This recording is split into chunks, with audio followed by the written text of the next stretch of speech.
พี่น้องคลิปนี้จะมาถ่ายตามแคมป์น้ำโชดพี่น้องนี่ขึ้นมาสองคอนมาเบิ่งวิถีชีวิตของชนบทแบบดังเดิมพี่น้องมีกอไม่ไล่ไม่ไผ่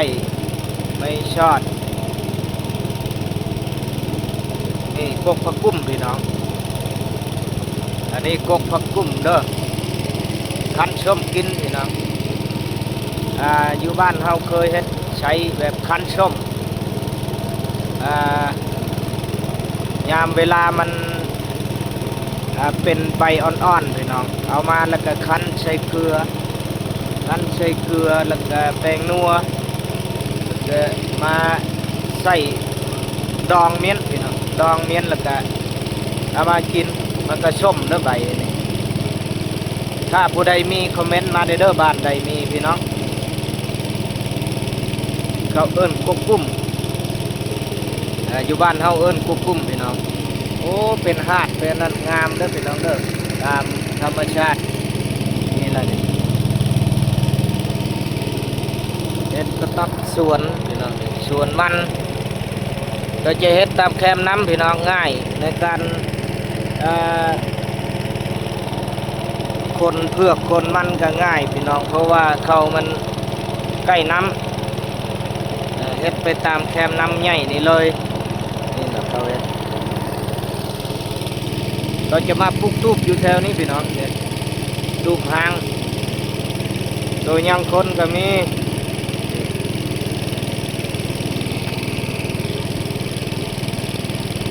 เด้อพี่น้องเด้อนี่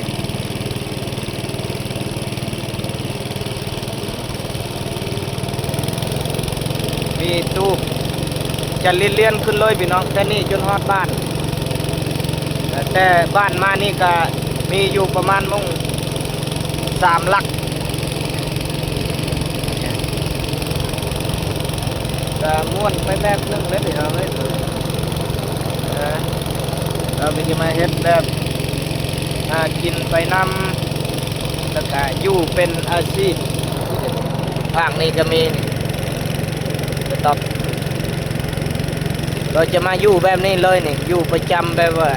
ยามเวลามีเวียกก็จะเมื่อเวียกรวมบ่เวียกที่สำคัญแบบงานแก้วงานดองก็จะเมื่อพี่น้องถ้าว่าวิทย์เวียกแล้วเขาจะมาประจำอยู่นี่เลย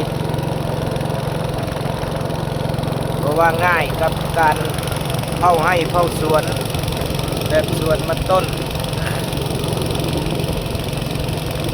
ติดตามไปพี่น้องผ้าบัดผ้าเขียวพี่น้องผ้าบัดเขียวต้นลายมีแต่ผ้าบัดเขียวเด้อเขาบ่ได้ใช้คอเพราะว่าอยู่นี่ใบคอมันพุดพี่น้องอยู่นี่พุ่นมันต้นเลยโอ้งามเลยมันต้น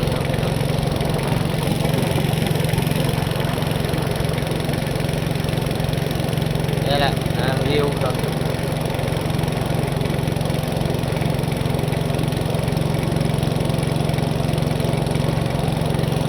พ้นแล้วแต่ส่วนนี้ส่วนกล้วยส่วนอ้อยพี่น้องกล้วยอ้อยมีครบซ้ำเดียวกับอยู่บ้านนะพี่น้องเพราะว่าอาชีพหลักแม่นส่วนมันต้นอาชีพหลักของเขาแล้วก็เฮ็ดให้เฮ็ดส่วนไปพร้อมปลูกเข้าไปนำอาชีพโดนปะบ่ได้พี่น้องชาวให้ชาวสวนพูดสองพังแม่น้ำนี่แม่นแต่สวนให้ปลูกมันต้นเด็ดอันนี้เป็นบ้านเก่าตะกี้พี่น้อง มีต้นมะม่วงต้นมังมีบ้านเก่าแต่ดังเดิมเขาจะย้ายนะพี่น้องแต่ก้อนนี่ประมาณอยู่ได้ประมาณ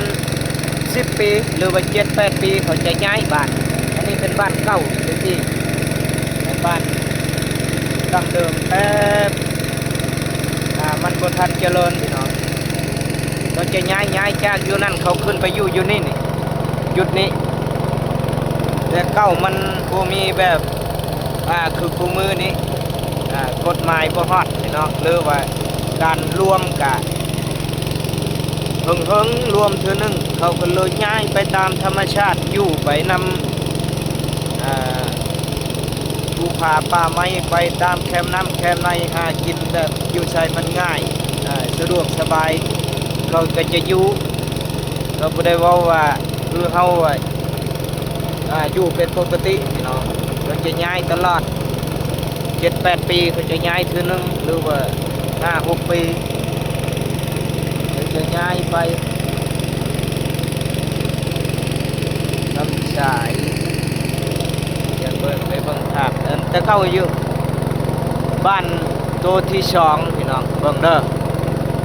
ติดตามเบิ่งบ้านตัวที่สอง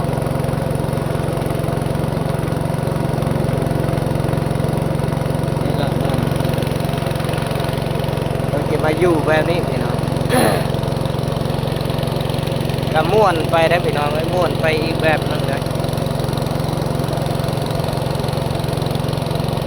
เอาชินแล้วมันเคยแล้วก็บ่เคยหากินในเมืองมาหากินแบบบ้านนอกนี่โอ้คักพี่น้องหน่อไม้นอนางกลางเต็นท์นอนหรือว่ามีเปแขวนเปนอนไปตามแคมป์น้ำหาได้สำใดก็กินพี่น้องนี่แหละจะระดับว่าอยากซ้ำเพื่อนอันนี้ใบตอกข้อหมูนี่แหละข้างแป้นยังดีพี่น้องหลังนึงนี่บ้านตัวที่สองพี่น้อง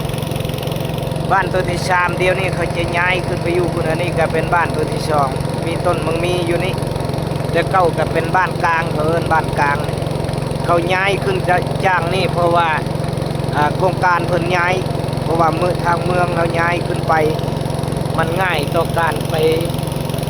ส่งข้าวรวมบ่หรือว่าเจ็บเป็นเอ็นอุ่นมันก็ใกล้เดียวหลายคนมันก็สะดวกสบายก็เลยง่ายแต่เก้านี่บ้านบ่เกินมง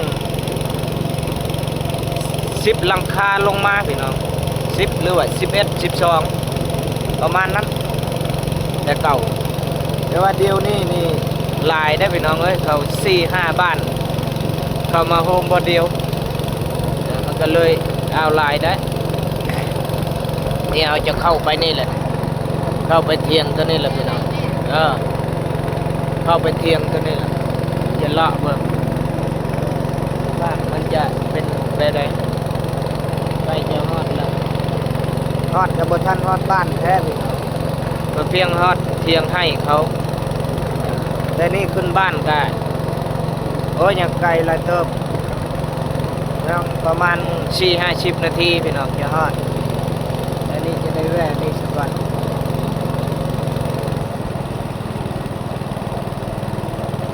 จักจะ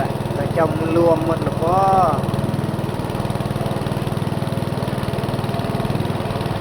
สงสัยก็จะมือรวมหมดแล้วคือบ่มีคนมิดเชียงน้อยญาติอยู่เด้อ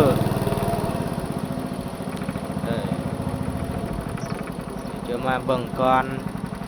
ว่าเจ้าของอยู่บ่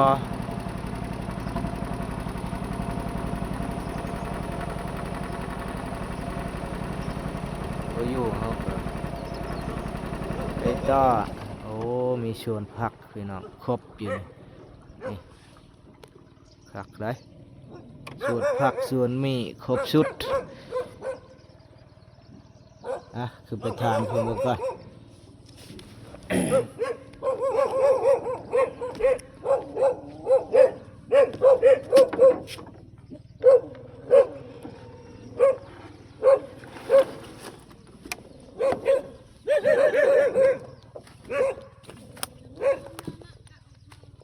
เฮ็ดโตนี่โอ้หลายเนาะมันตน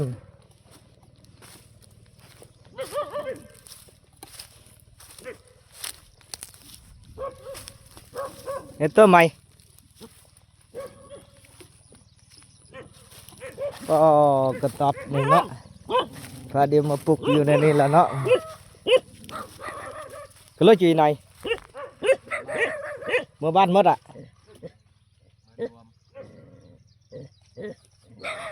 ชิโตได้ใช่ สิโตบ่ได้เมื่ออ่ามีหยังกินนี่โอ้ของกินชื่อนี่ก็พอได้โอ้ เป็นเอฟซีเนาะเป็น ก็เริ่มจุยทกชีเด้อ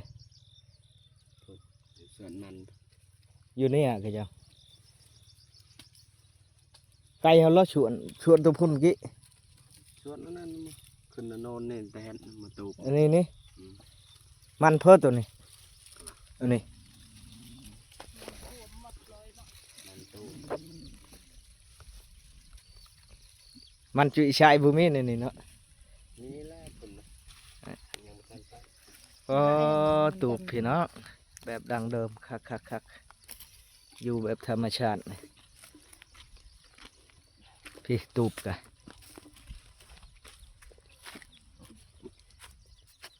ไปย่างขึ้นเชือกเจ้าเถอะเพื่อยังกลมันอยู่พุ่นเชียวอันนั้น จุอันนั้นบ่หกบลิตบ่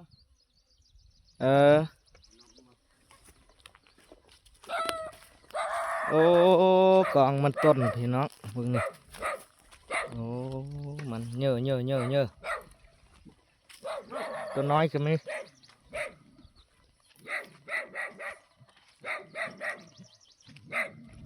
ละไป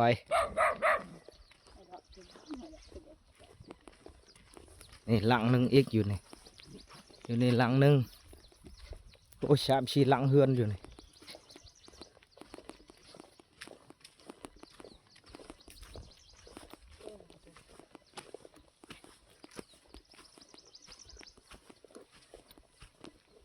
ไปขึ้นภูพี่น้องพูนขึ้นภูน้ำโซด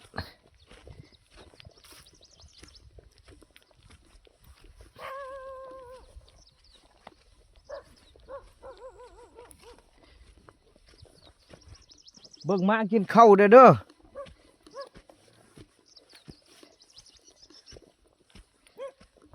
โอ้เส้นทางคนมันพี่น้องนี่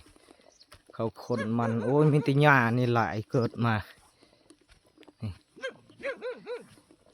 ฮักกะเสียง่ายอยู่พี่น้องหญ้านี่บ่เอายากปานใด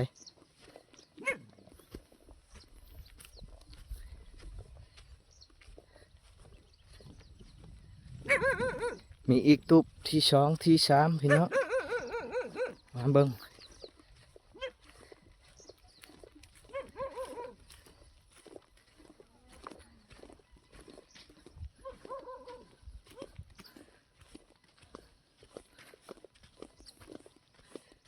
โอ้บนนอนบนอยู่บนนอนประมาณนี้จะนอนแบบนี้เลยได้อพี่น้องเลย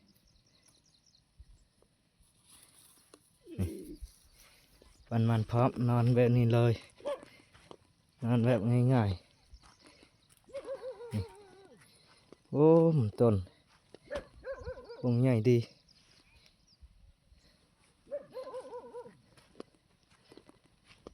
เพราะอะไรคือบ่เห็นเจ้าของไปใส่แล้ว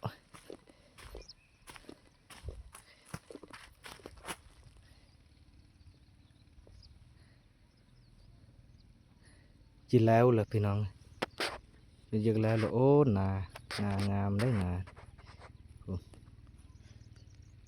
โอ้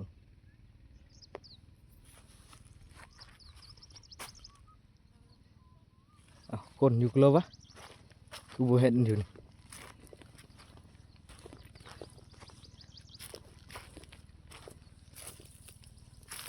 โอ้นาเฮ็ดแบบนี้เลยพี่น้องแบบชายห้องพอดามพอดีเขาขุดเอาพูดแม่นนาหมดพูดอันนั้นก็แม่นขึ้นมานี่อันนั้นก็แม่นนาเอ้าคือบ่เห็น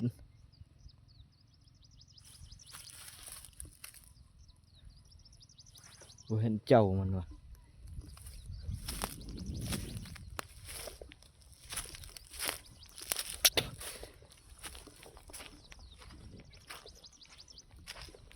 ไปต่อหาเบิ่งก่อน พี่น้องหายตัวไปทางใดแล้ว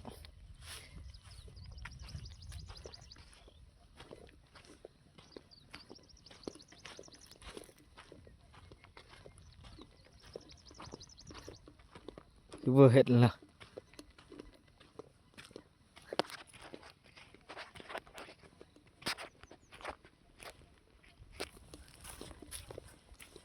คือว่ามี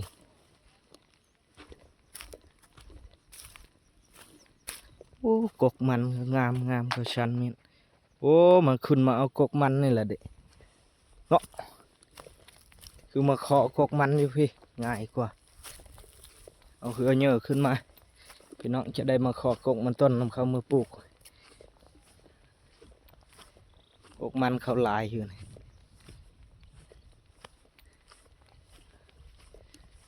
โอ้เดินมันเขาก็ใส่แสงโซลาร์เซลล์พี่น้องนี่2-3แผ่นพุ่นอยู่นี่โอ้กินแบบธรรมชาติเลยนี่โหดขนาดพี่น้องบนอยู่บนนอน